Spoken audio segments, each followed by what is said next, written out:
Oke, ini kita pesta rujak sentul. Harus sudah selesai rujak sentulnya nih. Yang telat nggak dapat ya? Yang telat nggak dapat rujak sentul. Nah, ini testi pertama nih yang Tika nih. Kan asalnya nih yang? Mantap. Mantap ya? Bikin kita gelak-gelak. Meremalinnya aja udah gelak-gelak.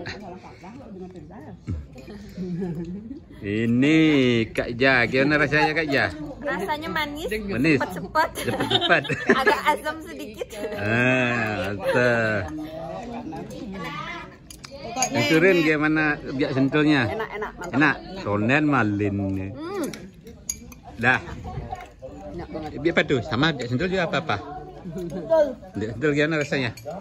Cepat manis. Cepat-cepat manis. Nambah-nambah lagi. Kurang pedas. Siapa lagi mana? Oh ini nih, omnya juga makan rujak sentul nih. Gimana Om rasanya Om? Enak? Udah lama enggak makan rujak sentul ya? Kecil aja. Nah, ini tutnya nih, terlalu gede-gede potongannya. Yang kecil-kecil. Kalau kecil-kecil lebih enak nih. Iya.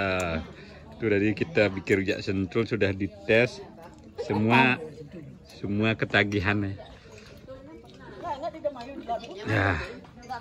Rujak ini bikin ngangenin masalah. Rujak sentul. Masalah.